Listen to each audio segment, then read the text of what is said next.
Estudando o Livro dos Médiuns, um estudo sequencial da obra O Livro dos Médiuns de Allan Kardec.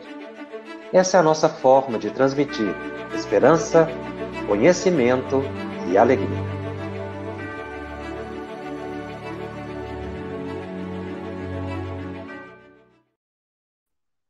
Olá! É com grande satisfação que iniciamos mais um programa da série Estudando o Livro dos Médiuns, aqui pela FEB TV. Este é o programa de número 41 e vamos estudar hoje o capítulo 11 da segunda parte de O Livro dos Médiuns. Um capítulo intitulado Sematologia e Titologia.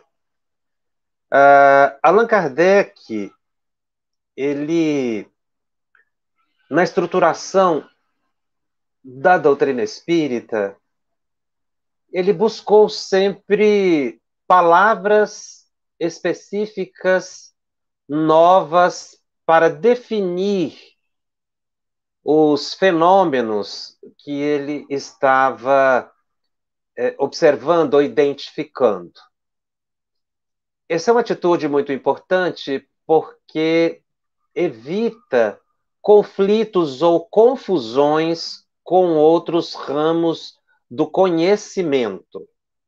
Existem palavras bastante específicas, quase que técnicas, do Espiritismo. E essa preocupação de Allan Kardec, ela é a preocupação de qualquer cientista, quando identifica um evento novo, um ser da natureza desconhecido, ele procura dar um nome e assim, a partir daí, é possível o desenvolvimento da pesquisa. Então, para fatos novos, eram necessárias palavras novas, segundo o próprio codificador. Então, existem algumas expressões que a gente vai encontrar no Espiritismo. A própria palavra médium.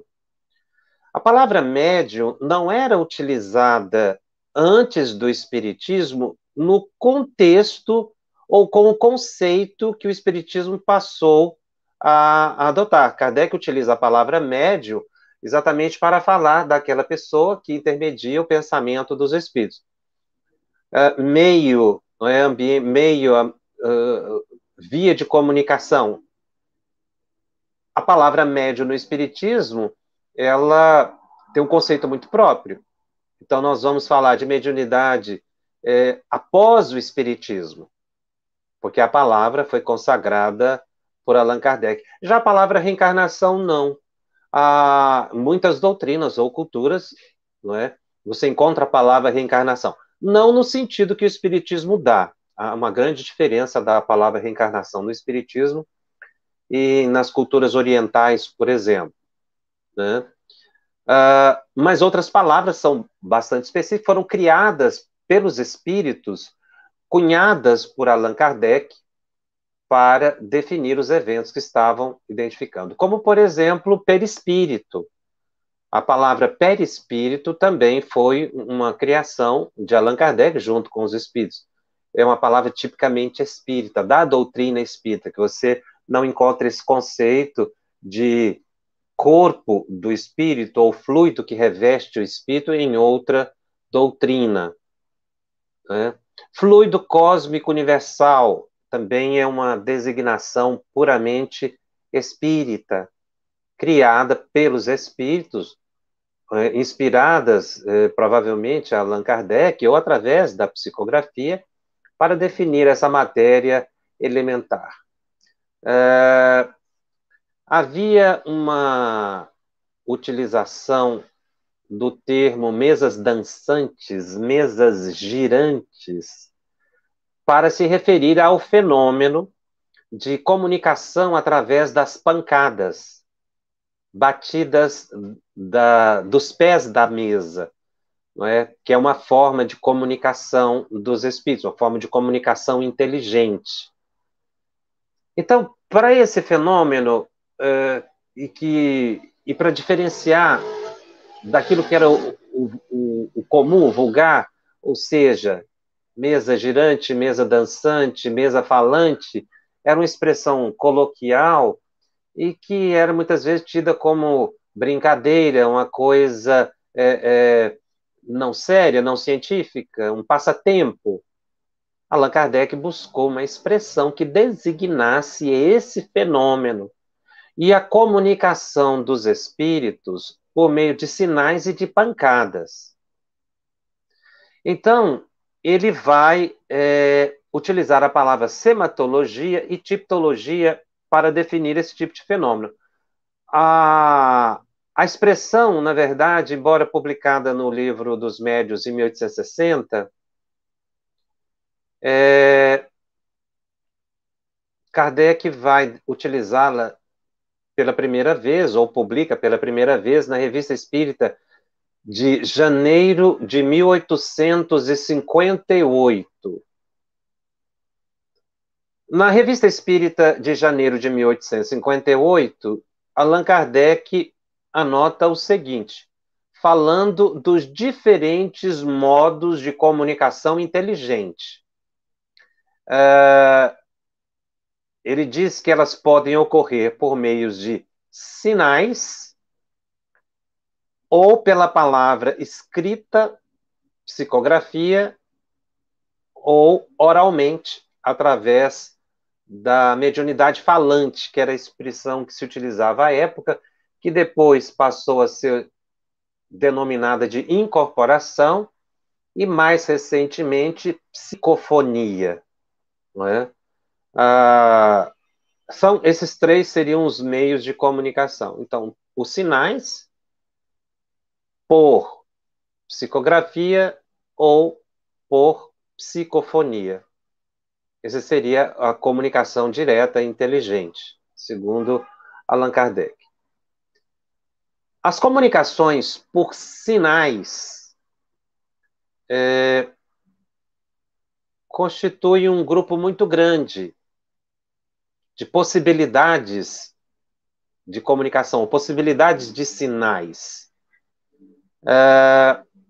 Então, ele queria superar a expressão mesa falante, dança das mesas, porque era às vezes até pejorativo para o espiritismo, uma vez que se tratava de um fenômeno extremamente sério, e as pessoas, quando utilizavam essas expressões, eram muitas vezes num ambiente de chacota, de brincadeira, né? E aí ele dá um nome para a comunicação por sinais, que é a sematologia espírita. A palavra sematologia, se você buscar a sua origem, ela vem de semato, sinais, ou semato, sinais mais logos, discurso. Então, semato ou semato, sinal, e logos, discurso, do grego. Daí, sematologia. Foi exatamente para sair do lugar comum de mesa falante, de mesa girante. Era uma expressão utilizada. Então, você tem a sematologia, a psicografia e a psicofonia. Se a gente puder utilizar as expressões mais técnicas. Dentro da sematologia, existe uma subdivisão, que é a tipologia. Na Revista Espírita mencionada de janeiro de 1858,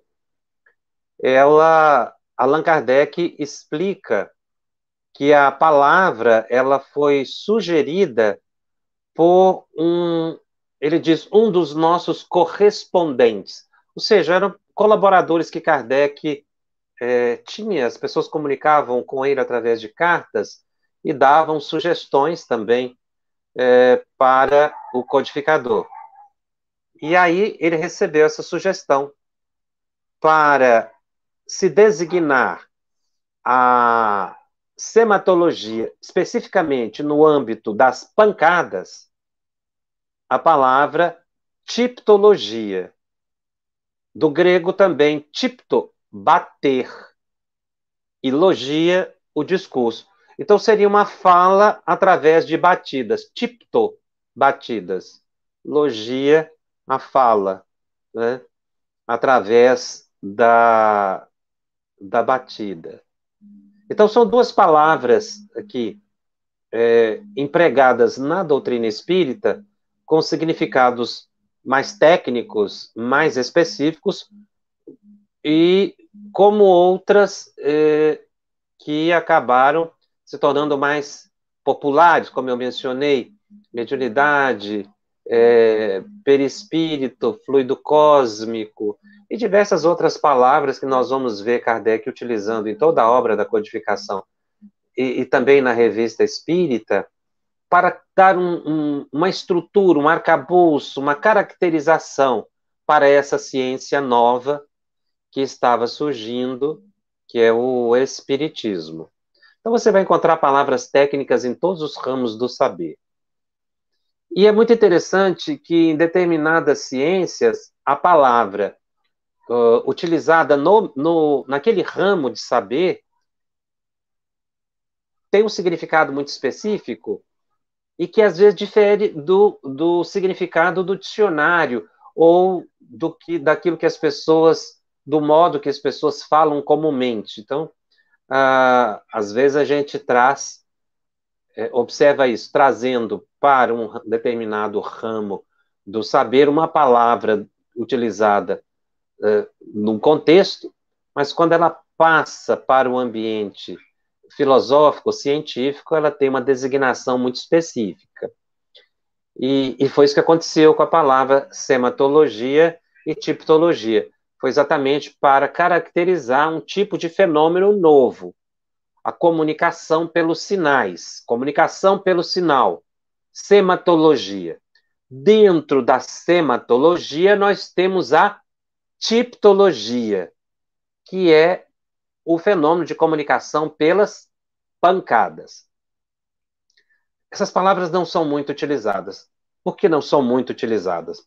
Porque o fenômeno não é mais tão comum como era a época de Kardec. O próprio codificador menciona que esse também foi um momento. E é importante que esse momento fosse registrado e classificado, a fim de se observar, inclusive, a evolução do espiritismo, das pesquisas que vieram depois, tudo aquilo que se desdobrou a partir desse fenômeno singelo que foram as mesas girantes. Então, na verdade, quando você fala de mesa girante ou mesa falante, você está diante de um fenômeno denominado sematologia. E se ocorrem pancadas, você está diante de um fenômeno de tiptologia. Hoje a gente fala mais, obviamente, em psicografia, psicofonia, não é?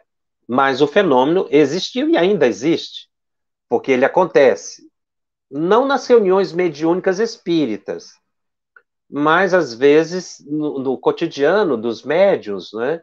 No dia a dia você pode identificar o fenômeno de sematologia, o espírito tentando se comunicar através de sinal ou de pancadas. Então, se você ouvir um barulho e ali é uma resposta ao seu pensamento, se você puder travar um diálogo com o espírito, ele estiver dando respostas captadas pelo seu pensamento através de pancadas, isso aí é um fenômeno de tiptologia. Tá? É importante a gente assimilar esses conceitos e entender bem o significado dessas palavras, na visão espírita, para não confundir com a utilização da palavra em outros ramos do saber. E a gente tem que tomar muito cuidado, inclusive, em trazer para o espiritismo expressões ou palavras de outros ramos do saber e que não têm no espiritismo a mesma aplicação. Porque isso gera uma confusão na cabeça de quem ouve, sobretudo o leigo. o iniciante. Às vezes a pessoa não compreende bem o que se está querendo dizer. Eu vou dar um exemplo muito sério, que é a palavra tratamento. A palavra tratamento na psicologia, na medicina, tem um significado muito específico.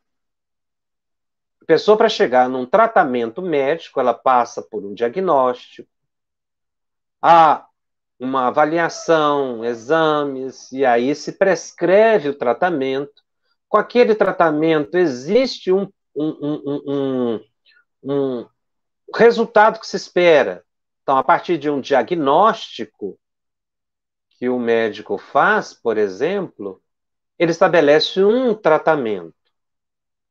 E aí ele tem um prognóstico, ou seja, ele tem um resultado esperado. Não quer dizer que vai atingir aquele resultado, porque o medicamento faz efeito diferente nas pessoas. Então, você tem um resultado esperado. Ou seja, se a pessoa toma um medicamento, o que se espera é que ela se cure. É o que a pessoa quer, é que o médico espera. Se isso não acontecer, outras variedades, então, são ocorrências ali inesperadas, que aí, dentro daquele tratamento, modifica-se o medicamento, mas a pessoa está em tratamento, porque houve um diagnóstico feito por um profissional, e aí você vai chegar no resultado esperado. Inclusive, alguns profissionais chegam a dizer, não, você vai realmente se curar, às vezes porque o problema é muito simples e ele sabe realmente do resultado. Né? Na cirurgia, o médico indica a cirurgia para uma pessoa, é um tratamento, não é? Que a pessoa faz e esperando ali uma resposta e um resultado. No Espiritismo, muitas pessoas usam a palavra tratamento espiritual para dizer do uso da mediunidade de cura. Mas a palavra, ela não é devidamente empregada. Porque, na verdade, a saúde e a doença, na visão espírita, tem um conceito muito diferente da medicina. O que é saúde na medicina? Saúde na medicina é um corpo harmonioso. Você pode até pegar a definição aí da Organização Mundial de Saúde, um bem-estar físico, psicológico, social, né, espiritual. Então, esse bem-estar seria a saúde. Mas no Espiritismo a definição não é essa. Segundo Emmanuel, a saúde que os espíritos observam e que eles buscam é a saúde do espírito e não propriamente a saúde do corpo. Porque muitas vezes a doença no corpo físico vai representar a saúde para o espírito. O qual é o ser imortal? O espírito. Então, quem tem que ser curado é o espírito. O corpo é o veículo para que a pessoa cumpra suas provas na terra, suas expiações. As provas e expiações, elas têm a finalidade de harmonizar o espírito, de equilibrar, ou seja, a cura, né, dos problemas, das dores, das dificuldades. Então, a doença é o tratamento. E aí, se a gente disser para a pessoa que a pessoa vai entrar num tratamento espiritual e que ela vai se curar, a pessoa comete uma impropriedade técnica do espiritismo, por desconhecimento do que significa isso. Ou seja, ela induz a pessoa a entendimento, porque a pessoa vai correlacionar a palavra tratamento com a medicina, com a psicologia. Por quê? Porque ela vai passar por um procedimento e se espera um resultado. Mas e se para aquela pessoa a doença representar a cura para a alma? E isso é muito comum, porque a pessoa pede, muitas vezes, a enfermidade no mundo espiritual. Ou é sugerida à pessoa a enfermidade, antes dela encarnar no corpo físico, para que ela recupere o equilíbrio. Então, é uma dinâmica completamente diferente. Seria as avessas do que a medicina ela preconiza. Por quê? Porque o tratamento, na visão dos espíritos, visa a cura não do corpo, do espírito. Ora, a reencarnação, para muitos espíritos, é o tratamento. A reencarnação em si, o ato de reencarnar é o tratamento. A pessoa precisa reencarnar para ela se tratar. Reencarna-se também para a evolução, obviamente, mas também para a cura. O ato de reencarnar é um tratamento para muitos espíritos.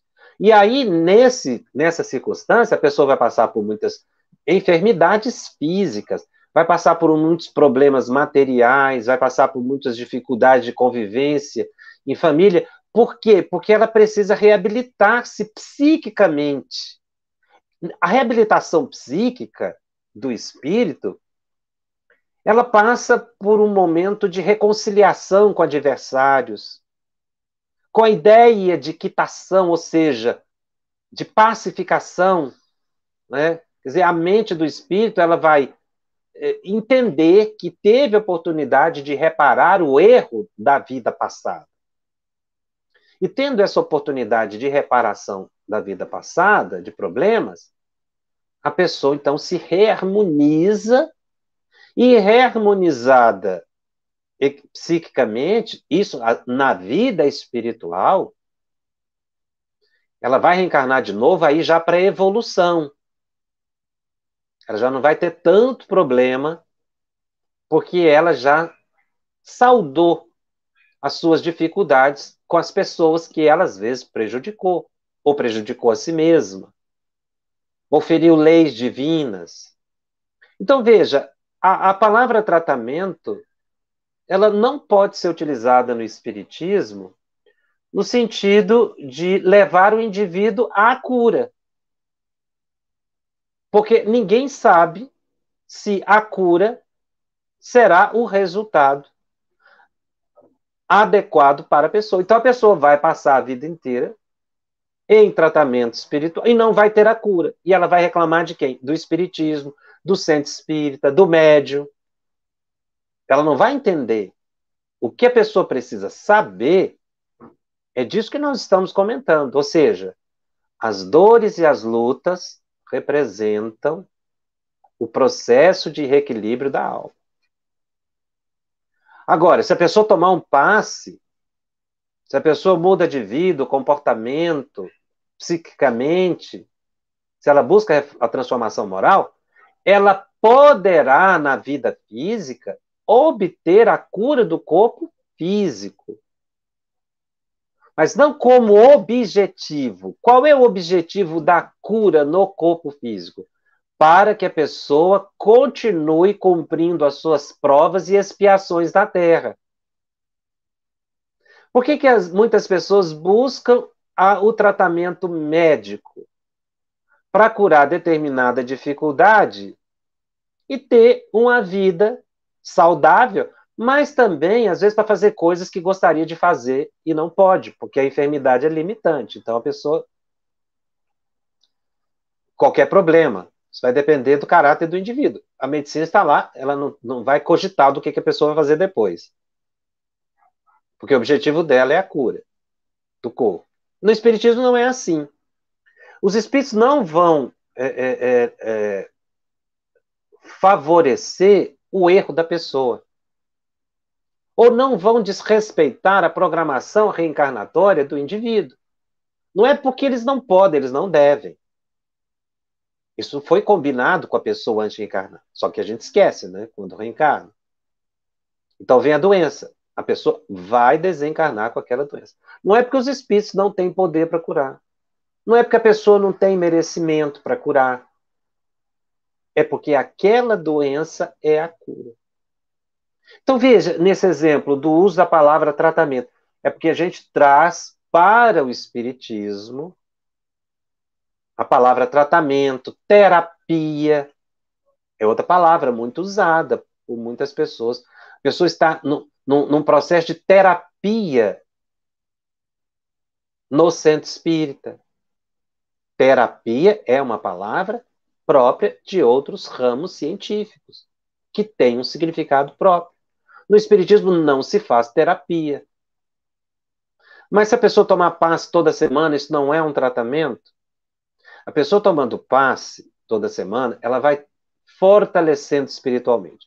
O resultado vai depender desse programa reencarnatório dela e da decisão dos benfeitores espirituais, e nós não temos acesso a essa informação. E é por isso que você não pode induzir a pessoa a fazer um tratamento. Até porque o objetivo não é a cura do corpo, é a transformação da alma. Então, essa preocupação de Allan Kardec, ela existe até hoje. E a gente tem que tomar muito cuidado, porque você não vai encontrar na obra da codificação Kardec prescrevendo tratamentos. Mesmo no caso da obsessão, por exemplo. Ele indica alguns recursos. Transformação moral do indivíduo, do espírito e o passe. Às vezes a gente ouve muito a expressão fluidoterapia, como se fosse um tratamento, uma terapia através dos fluidos.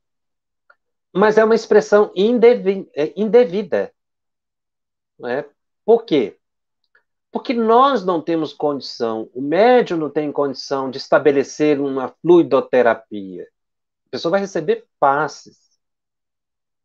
Continuamente. O que se espera é que a pessoa cure o corpo. Mas muito antes, o que se espera é que a pessoa cure a sua alma, mude o jeito de pensar. Então, muitas, centenas de pessoas são beneficiadas pela mediunidade de cura. E isso vai continuar acontecendo.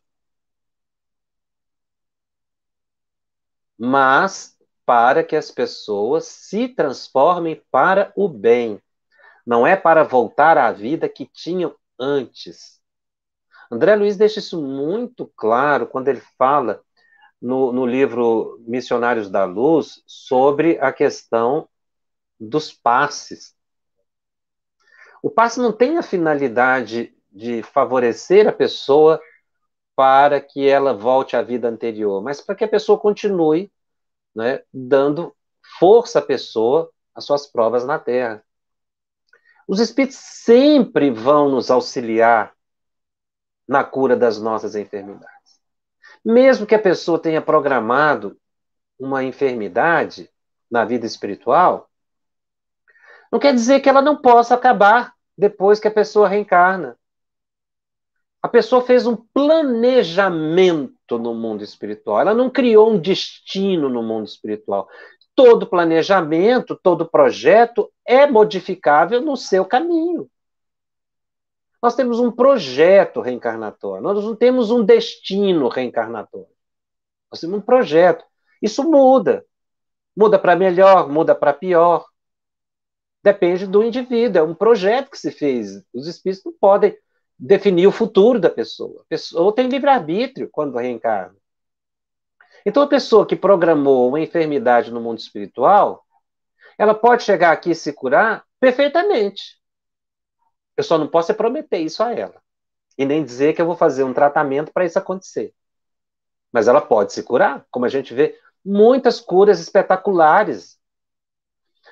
Às vezes a pessoa poderia desencarnar numa idade e essa pessoa ela passa a ter tanta utilidade para o ambiente que ela convive, que ela poderia estar programada para reencarnar com 70 anos.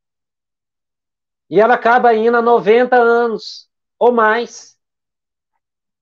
Por quê? Pelo benefício que ela está prestando. Então, há uma mudança no projeto reencarnatório. Então, damos assim, como exemplo. Pode acontecer isso. Os espíritos dizem que isso pode acontecer. Porque é um planejamento, é um projeto. Eu só não posso prometer. O erro está na promessa do resultado e o uso de expressões que não são típicas do espiritismo. Não são palavras técnicas do espírito, são palavras técnicas de outros ramos do saber. E aí entra, né, a questão da sematologia e da tipologia, que é a linguagem dos sinais e das pancadas. Então, Kardec, ele vai falar da tipologia alfabética, no item 139 de O Livro dos Médios. Ele diz o seguinte: as primeiras comunicações inteligentes foram obtidas por meio de pancadas, ou da tipologia. Muito limitados eram os recursos que oferecia esse meio primitivo, por isso aqui não ficou nele, que se ressentia de estar na infância, a arte, tudo se reduzindo nas comunicações, respostas monossilábicas, sim ou não. Então, uma batida sim, duas batidas não. E isso acabou sendo necessário ser aperfeiçoado. Porque não dá para se escrever um livro a partir de pancadas. Isso aqui evoluiu, mas começou assim. Tá? A importância da gente estudar esse assunto para entender as origens de onde nós estamos. Kardec continua comentando no mesmo item: de duas maneiras se obtêm as pancadas, com médiuns especiais, ou seja, não é todo médium que se presta a esse tipo de fenômeno. Ele usa a palavra especial, médiuns especiais. André Luiz utiliza médiuns especializados. Porque a terminologia que ele utiliza é para dizer que tem médios que se especializam em determinadas atividades. Uma especialização que, na verdade, Kardec também coloca no Livro dos Médios, quando ele começa a dizer médium psicógrafo, médium falante, que é o de incorporação, médium vidente. Isso é uma especialização, tá, do médium. Não é que ele é uma pessoa especial no sentido comum da palavra. Tá? Esse modo de operar demanda certa aptidão para as manifestações físicas que alguns médiuns possuem. A primeira, a que se poderia chamar de tipologia por meio de básculo, que é a oscilação da mesa. Então, uma mesa de 3 pés, ela oscila. Esse movimento de oscilação, básculo, permitia certo número de pancadas. Então, Kardec vai descrever exatamente isso. É a mesa que se levanta de um lado só e cai batendo com um dos pés. Basta para isso que o médium lhe ponha mão na borda da mesa.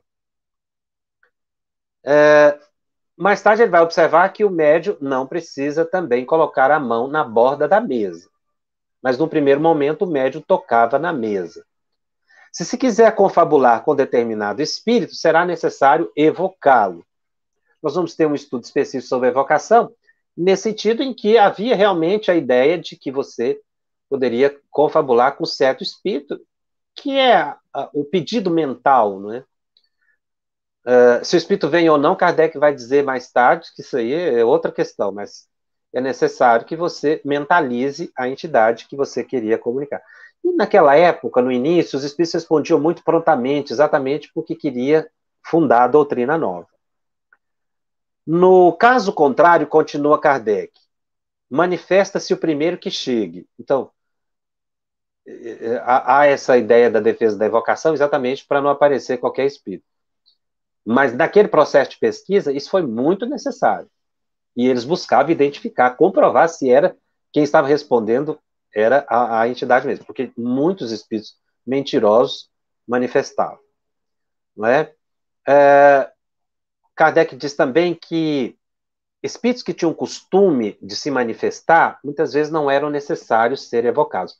Ou seja, mentores do grupo, espíritos que já estavam familiarizados, bastava iniciar a sessão, você não precisava pedir ou evocar, que eles já compareciam.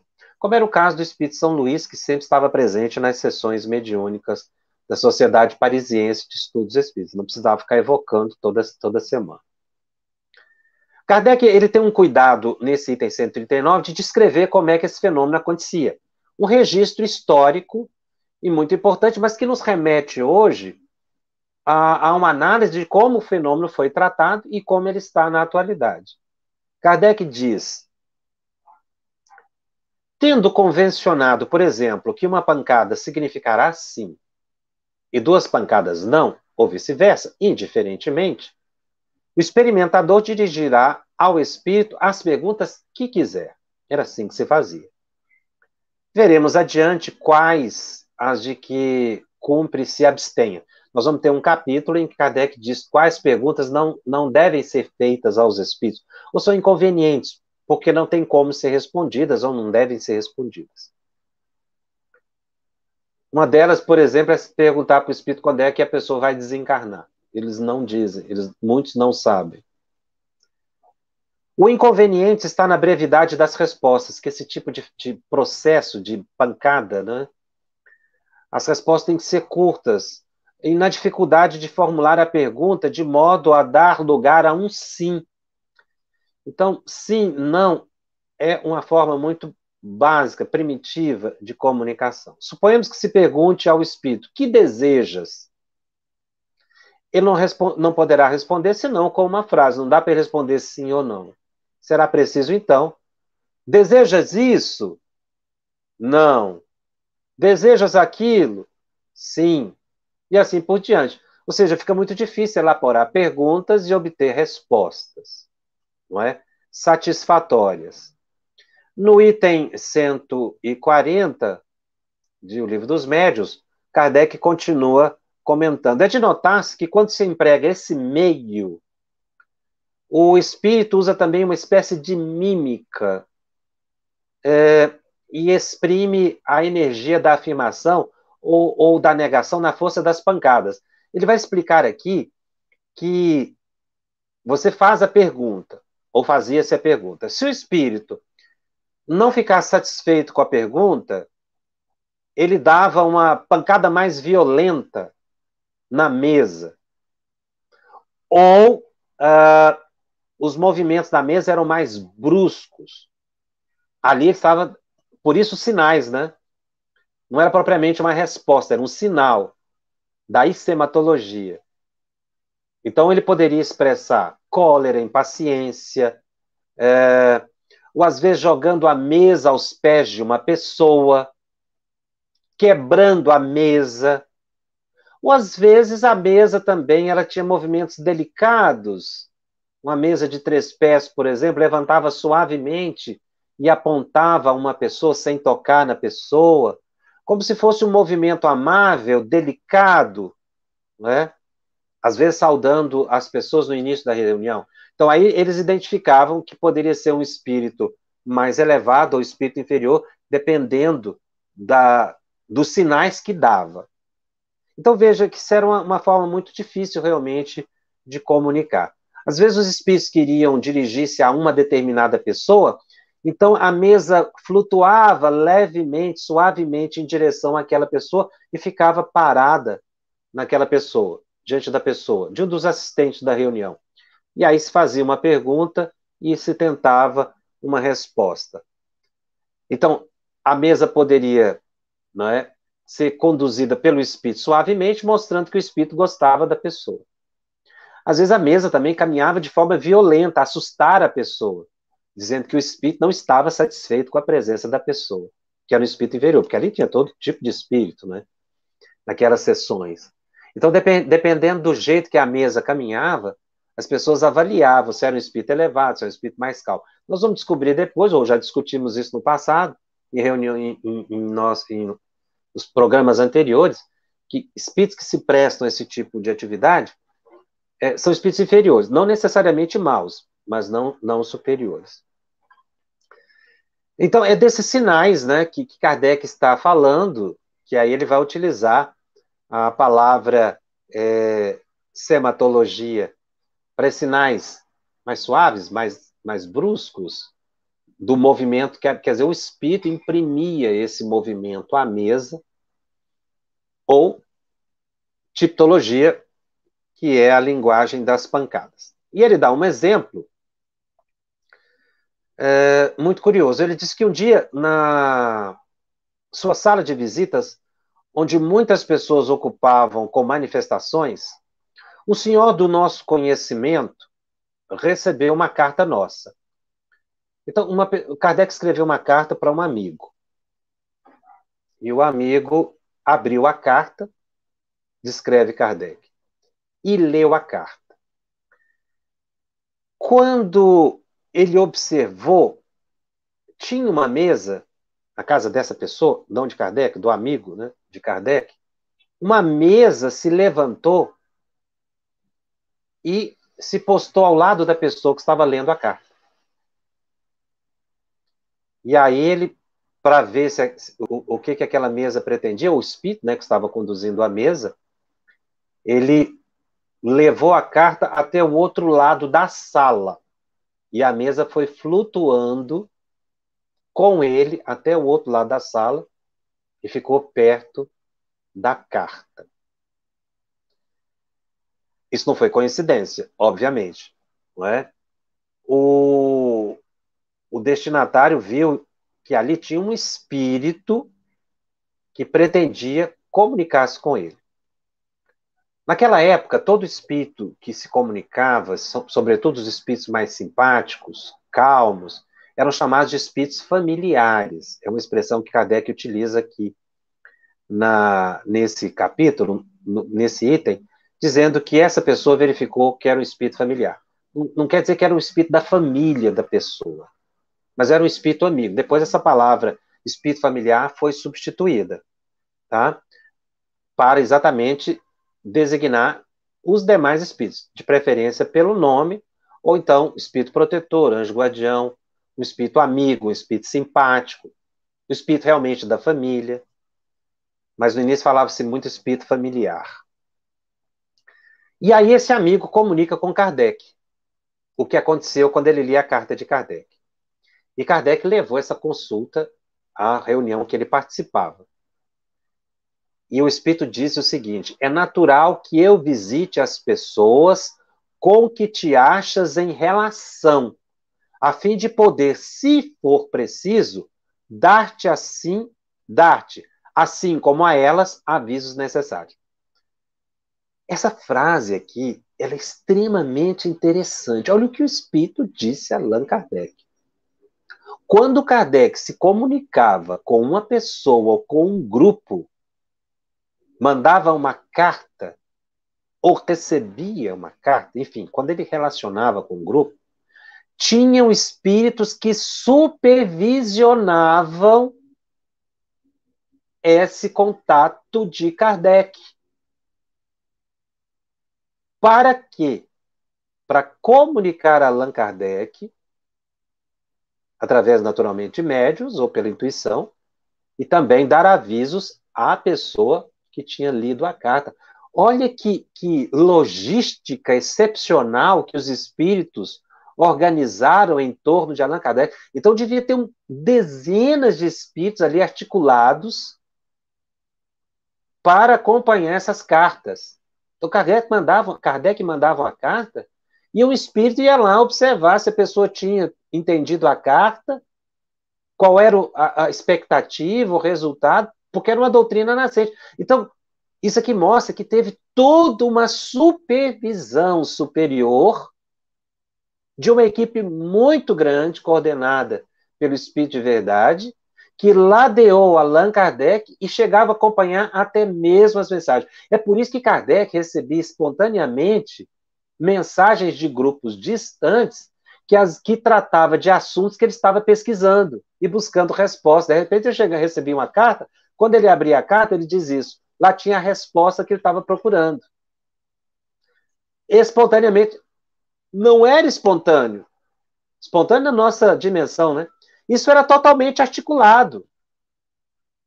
Então havia uma equipe grande. E essa resposta é fantástica nesse sentido. É natural que eu visite as pessoas. O Espírito disse ele, mas na verdade isso aqui é uma equipe, né? Não tinha como ser um Espírito só que acompanhasse. Kardec recebia centenas de cartas e escrevia centenas de cartas. Eu visite as pessoas com que te achas em relação, a fim de poder, se for preciso, dar-te, assim como a elas, avisos necessários. Então, o trabalho de Kardec foi totalmente supervisionado, até as cartas que ele escrevia. Ele era muito intuitivo, na verdade, os espíritos estavam intuindo até as cartas, e as cartas seguiam, e os espíritos iam lá para ver se tinha, não é, dado o efeito. Isso aqui, para mim, é uma das revelações mais extraordinárias do trabalho dos espíritos em torno de Allan Kardec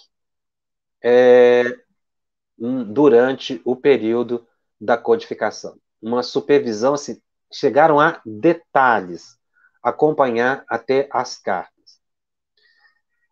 E aí Kardec faz um comentário. É evidente que o espírito queria chamar a atenção da pessoa a quem nos referimos e procurou uma ocasião para cientificá-la de que estava lá. Kardec não fala qual foi o conteúdo da carta, mas, naturalmente, para ocorrer esse fenômeno na casa da pessoa, a carta era muito importante e o espírito precisou dar um aviso. O aviso foi exatamente a mesa flutuar, dar esse sinal, né?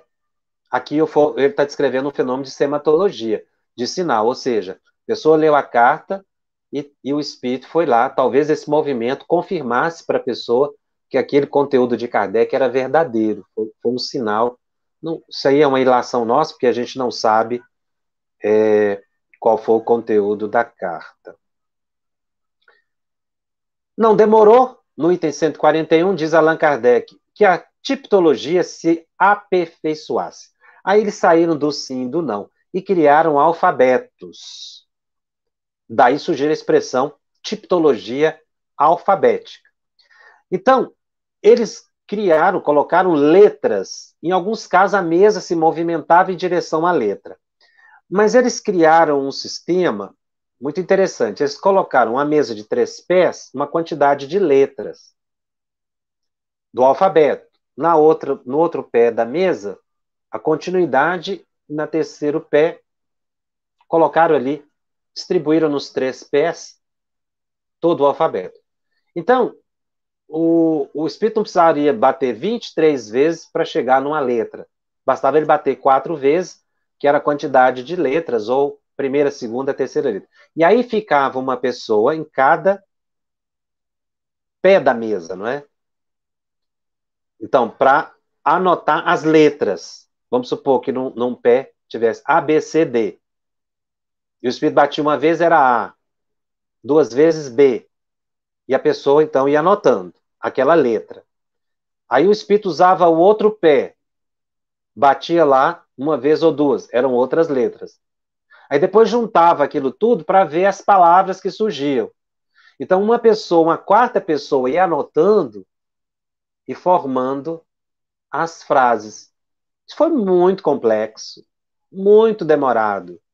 Foi uma fase que se teve no Espiritismo. Não é? E aí, Kardec diz que esse modo de operar é muito lento, consome muito tempo para as comunicações de certa extensão. Mas tem pessoas que têm paciência para se utilizar. Rapidamente passou-se para a psicografia, então superou essa fase. Não dava para Kardec obter as respostas que ele queria, os espíritos estavam coordenando isso. Isso foi realmente para comprovar que não havia charlatanismo, porque não dava para você imaginar que aquela quantidade de pancada era feita pelo pensamento do médium, era uma fraude. Então, os espíritos, eles usaram esse sistema exatamente para mostrar que não havia fraude naquele processo. Né? E aí eles utilizavam as pancadas. Foi muito importante. Porque se começasse diretamente com a psicografia, não tivesse passado por essa fase, o que queria se dizer? Obviamente que era tudo da cabeça do médico, como eles acabaram dizendo, e até hoje dizem que isso tudo é mistificação, que médium é telepata, que o médium está captando o pensamento das pessoas. Chico, então, foi acusado muitas vezes disso, que era tudo da cabeça do Chico. A gente sabia, né, o espiritismo já tinha evoluído, sabia muito bem da natureza da comunicação, e isso aí acabou se desfazendo. Mas Chico foi muito criticado. Então, imagine Kardec começando diretamente com a psicografia ou com a psicofonia.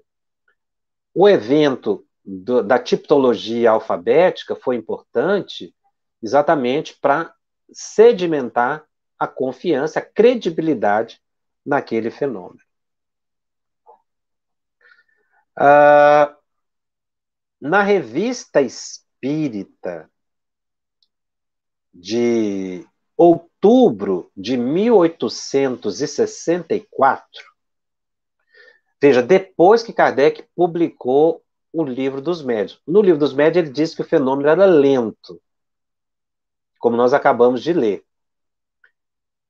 Mas na Revista Espírita de outubro de 1864, ele descreve um fenômeno que ele chamou de tipologia rápida e inversa. É o título, né, da matéria. Então ele começa dizendo assim, nós falamos que esse fenômeno era lento, mas um dos grupos espíritas de Antuérpia possui um médium tiptólogo dotado de uma faculdade especial, na verdade, excepcional. Em que ela consiste? A indicação das letras se faz por meio de batida do pé da mesa, não é? Como era comum. Só que com uma rapidez tão grande que ela parecia um telégrafo elétrico. Então batia muito rápido. E ela não somente batia muito rápido, o espírito escrevia inversamente. Ou seja, ele começava pela última letra da palavra. Ele escrevia de forma inversa. Então, você, para ler, você não podia ler do início para o fim, né, da palavra. Você tinha que começar a palavra do final para o começo. Olha que fenômeno espetacular. E extremamente rápido. Kardec chega a publicar uma dessas mensagens. Quem tiver curiosidade e quiser ler, está na Revista Espírita de outubro de 1864. Kardec transcreveu uma dessas mensagens. É uma mensagem relativamente curta, de poucas linhas, porque realmente não dava, mas ela é totalmente ao inverso. Ou seja, o Espírito foi colocando letra a letra. Inclusive, as pessoas não estavam entendendo o que Kardec descreve. Só depois, no final, é que quando eles foram ler, que eles perceberam que o Espírito estava escrevendo inversamente. Tudo ao avesso, começando pela última letra. E também ele respondia a perguntas mentais, não precisava fazer em voz alta, e em línguas que lhe eram desconhecidas. Isso é muito interessante, porque explica que nem todo médium pode obter essa comunicação, mas isso é possível. Por que nem todo médium obtém esse tipo de comunicação? Porque depende de uma especialidade. Depende do compromisso do médium. E existem outros fatores que dentro dessa especialidade do médium, as respostas, mesmo que por pancadas, elas ficavam limitadas ao conhecimento do médium. Então significa que esse espírito que escrevia ao inverso, ao avesso, e em outras línguas, esse médium teve experiência com essas línguas no passado. Kardec observou isso. Porque senão, se a resposta é por batida, você podia imaginar que viriam os ditados mais espetaculares. Não. Kardec diz que recebia comunicados muito pobres e até com erros.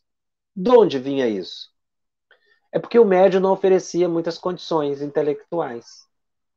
E também o erro é porque havia a mistificação. Esse assunto é muito interessante. Nós vamos analisar algumas revistas espíritas, né, de alguns anos, em que Kardec comenta esse fenômeno da tipologia. Inclusive, para explicar o mecanismo da comunicação, nós vamos aprofundar um pouquinho dentro desse processo. Inclusive, por que alguns médios psicografam nomes de pessoas, datas, que era o caso de Chico Xavier, E nem todo médium consegue isso. O fenômeno da tipologia é que explica. Porque alguns médios, às vezes eles conseguem psicografar a carta de um familiar, mas o familiar é identificado pelo conteúdo, mas não pelo nome. E às vezes até nem tem o nome. Por que que isso acontece? Kardec vai explicar nas revistas espíritas posteriores, que nós vamos trazer no próximo programa, em que a gente vai aprofundar um pouco mais sobre o processo da tipologia e da possibilidade de nomes. Kardec relata um fato muito interessante que nós vamos analisar no programa da semana que vem. Vamos então aqui para algumas perguntas, vamos verificar se temos algumas perguntas, se a gente tem como respondê-las.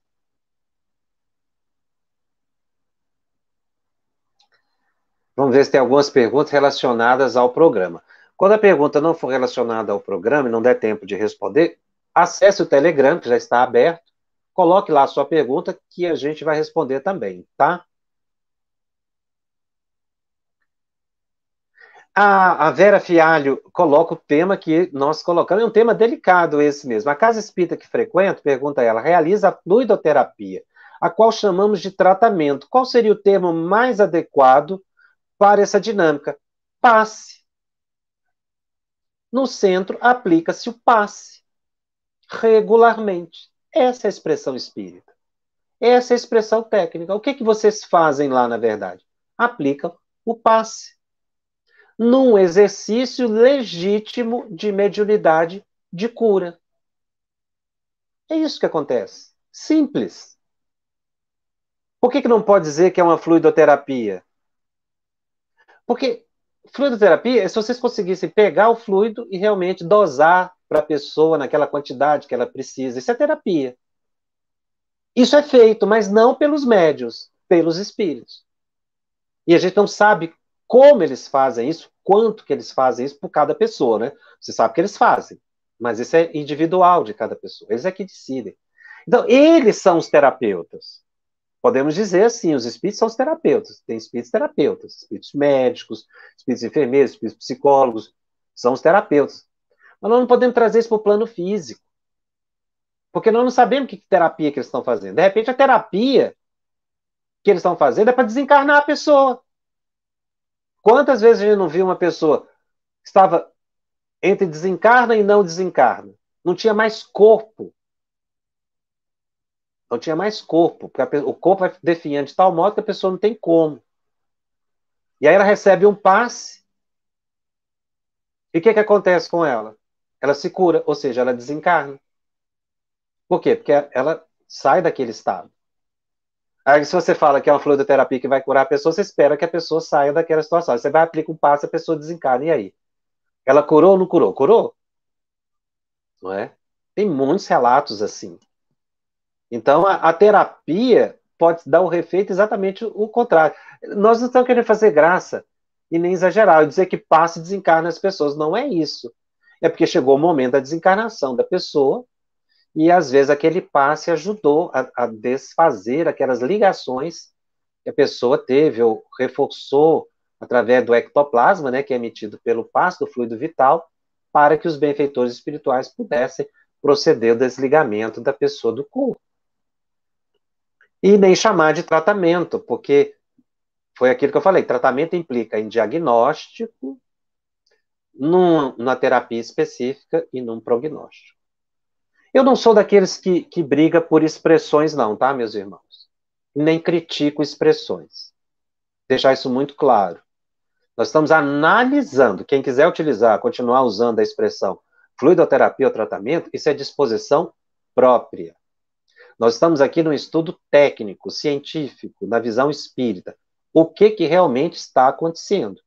A adoção das expressões é por conta das instituições e nós respeitamos muito isso, profundamente. O que nós falamos não tem nenhum tom de crítica e nem querendo impor que se mude o procedimento da instituição. Ela vai continuar fazendo o que ela achar que deve. Dentro da doutrina espírita, há uma máxima que é preciosíssima: o respeito, a solidariedade e a fraternidade. Não dá para brigar com as pessoas o que fala em tratamento ou fluidoterapia. Não dá para ficar inimigo. E tem gente que fica. Não é? Nós não podemos cair nessa ilusão. Estamos discutindo, analisando, para ampliar os conhecimentos, mas não para mudar comportamento, para impor ou para criticar. É uma análise que estamos fazendo em tese. A adoção é por conta da instituição. Eu acho que, em primeiro lugar, deve haver a fraternidade. E a gente fala isso com muita fraternidade, com muito respeito. Tá? Deixar isso claro para não ficar dúvida. Estamos caminhando para o encerramento. Como se pode distinguir entre uma enfermidade que pode estar relacionada com a cura do espírito e aquela que tem a ver somente com a matéria? Sendo que a primeira não se deve buscar a cura da matéria? Deve. Isso é uma coisa interessante. A gente deve sempre buscar a cura da matéria. A gente sempre deve buscar o médico, o medicamento, o psicólogo, o tratamento material e o tratamento, não é? Que os espíritos possam nos conduzir. Pedir mesmo em prece a cura para nós. Isso é um dever nosso. Nós nunca podemos imaginar que aquela doença é para a minha desencarnação. Não. A gente não sabe disso. A gente não tem essa informação. E como a gente não tem informação, existe algo muito mais, uma lei, que é a lei de preservação da saúde. A lei de preservação da vida na matéria. Então nós não podemos, eu estou enfermo, vou largar a mão e adoecer, não vou nem buscar médico, porque isso aqui é a minha cura. A gente não sabe. E é por isso que, como a gente não sabe, a gente deve buscar os recursos todos, tanto o do médico quanto os espirituais, para que juntos a gente possa buscar a cura. Nós temos que buscar a cura sempre, e os espíritos estão dispostos a isso. Tá? E a gente não sabe o projeto reencarnatório nosso e nem dos outros. Por isso é que a gente não pode ficar nessa ilusão de que a doença tem que seguir o seu curso. Não, a doença ela vai seguir o seu curso por outros fatores e não por minha decisão. O que nós temos que buscar é alegria, saúde, trabalho e temos que fazer esforço para nos curar. Tá? A análise que eu fiz foi para a gente ter uma visão mais ampla do processo e não reclamar da doença, mas não se conformar com a doença. Isso é muito importante. Tá? Uma pessoa fala aqui de depressão. Nós podemos responder essa pergunta no Telegram ou na próxima semana. Muitas perguntas surgiram, mas eu vou ficando por aqui. Nosso tempo já está estourado. Lembrando que o nosso estudo está disponível também em podcast, no canal da FEB TV ou da FEB no Spotify e nas demais plataformas de áudio streaming. Os nossos encontros semanais ficam gravados e disponíveis gratuitamente. Divulgue e compartilhe para aqueles que não puderam assistir ao vivo. E tire as suas dúvidas acessando o Telegram, @FebTV_médios, baixe o aplicativo e participe lá. E todos os programas e todas as respostas que nós já demos no Telegram estão num site, febtv.com.br/médios. Acesse, reassista ao programa. E também, sendo possível, apadrinhe a FEB TV, colabore, ajude a manter nossos estudos no ar, a fim de podermos levar a paz, o conhecimento e a alegria às pessoas. Eu fico por aqui e te aguardo até semana que vem. Estudando o Livro dos Médiuns, um estudo sequencial da obra O Livro dos Médiuns de Allan Kardec. Essa é a nossa forma de transmitir esperança, conhecimento e alegria.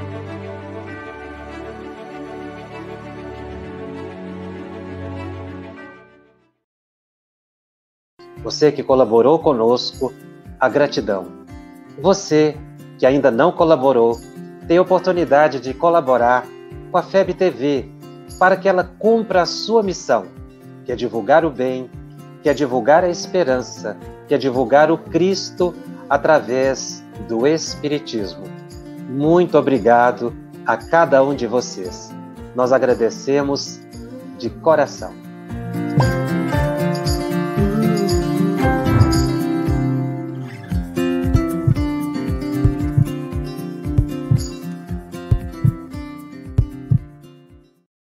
A Federação Espírita Brasileira lança o portal FEB Podcast, com conteúdos em áudio que objetivam esclarecer e consolar corações para uma postura de vida com fé, harmonia e esperança.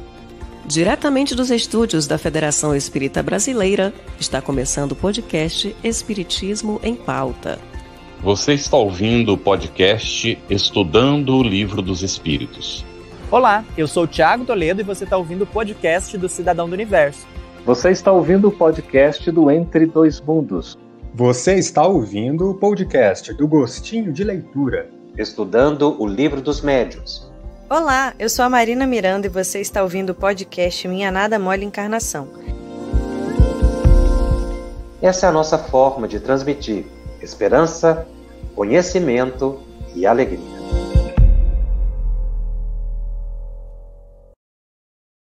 Conheça a Federação Espírita Brasileira, que busca mostrar quem ela é. O trabalho realizado por meio desta instituição centenária, trazendo você para dentro da nossa casa. Como surgiu a Federação Espírita Brasileira? De Augusto Elias, o seu fundador, aos dias de hoje, o que ocorreu? Quem foram e quem são os vultos que fizeram e fazem parte desta história? Qual a relação de nomes como Chico Xavier, Bezerra de Menezes, Ivone Pereira com esta instituição? Qual a sua missão? Como ela atua na formação do homem de bem? Apresentaremos a Federação Espírita Brasileira em formato dinâmico com vídeos, depoimentos, postagens históricas, áudios. Conheça e faça parte desta família.